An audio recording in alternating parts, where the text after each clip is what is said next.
Let's address this because I see this as an unforced error on Trump's part. Trump's angers allies with claim NATO troops stayed a little back from front lines in Afghanistan, and that's why we're going to mention Harry, and that's why this is a mix between the Power Pundit, my American politics channel, and the Royal Rogue, my Royals and not so Royals channel. And it was because this, the kind of stuff that Trump says, off the cuff, improvising, just go and yeah, ad libbing. That's what he's doing all the time. And of course, he says things that many people, including myself, I don't agree with this. This is absurd. Why would you say that? The NATO, okay, I know you want to.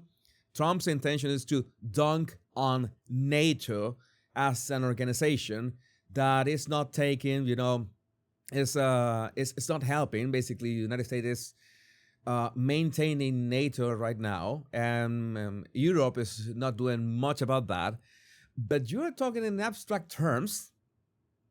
That works.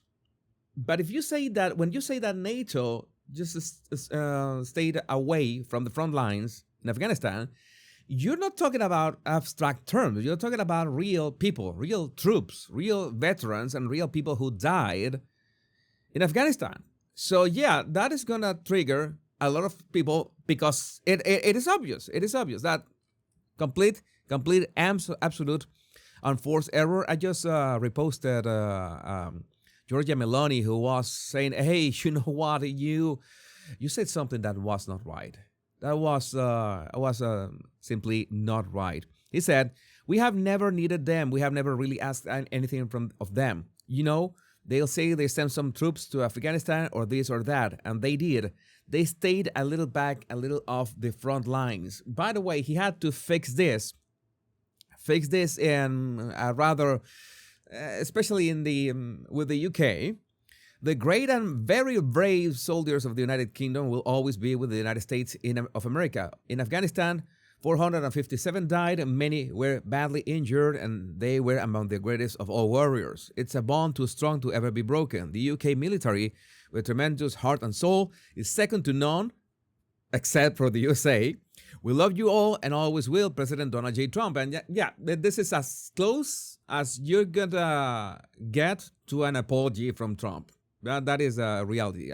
TASS, according to TASS, has her take. The president's previous warning was not just clumsy, but highly offensive to many. Yeah, I think to everyone who served on Afghanistan and was from NATO, obviously, especially the families of all those who served. Many say that President Trump won't go back on his words. He never does, in fact, or care that he caused offense, so I'm personally happy he posted this.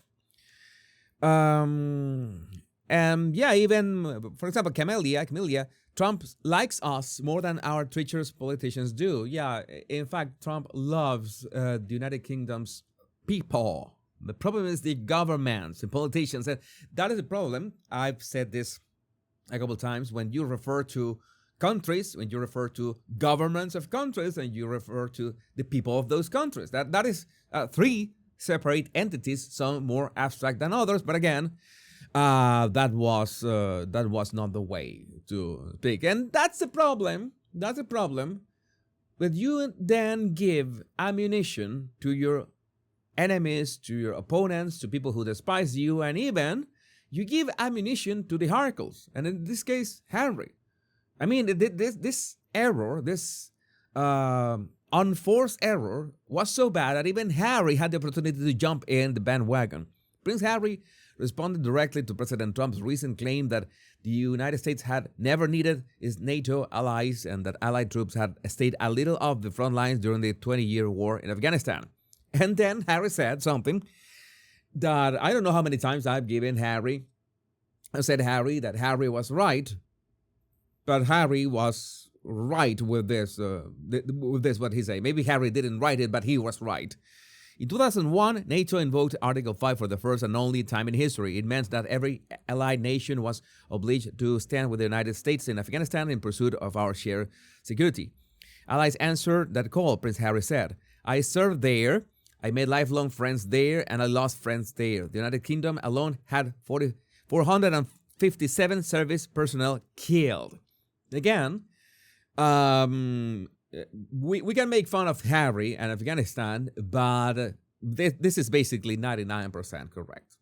So if you say something, because you want to own NATO and the current governments that are doing stupid things, very stupid things in Europe, you need to be careful to have some kind of a directional weapon that we're going to be talking about. That be very directional about it, because you have this umbrella. If you speak in this umbrella terms, that is not going to end well. I agree with J.E. May as well. That has this take.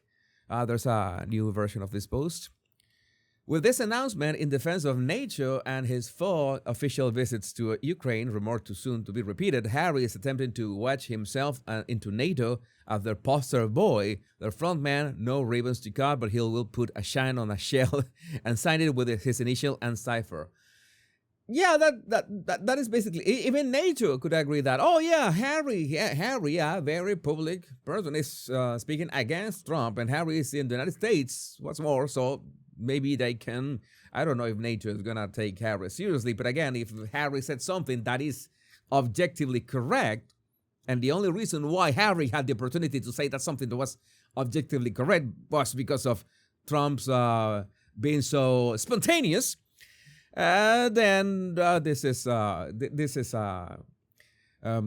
let's say, it's like a domino effect. NATO needs to be put wise. This loser is on the track to be universally recognized for the malevolent, lazy, selfish, manipulative whiner he is. J.E., I think we already have some idea that he's exactly that. No matter the merits or weaknesses of NATO, they do not need this emotionally underdeveloped man-child as their pet mascot. He will only bring trouble. Please spread the word so everyone can see his intentions. And by the way, Zelensky had just had a meeting in the UAE, a very productive meeting, and it seems that, again, I'm pretty sure that Harry is going to do anything to insert himself into that in some way or another. Pay another visit to Ukraine. That helps in the PR department. That was actually a wise move on Harry's PR advisors, because that's not an idea that's going to come from Harry. Harry only wants to eat pizza, play video games, and ride his bike. And maybe spend time with his children. But again, this is not the opportunities that we want to give these people. We don't want to give these opportunities, but, well, when you are speaking spontaneously, this kind of things happen. But I would love to know, what do you think about this in the comments? My name is Jesus Enrique Rosas. I'm the Royal Rogue. Much love.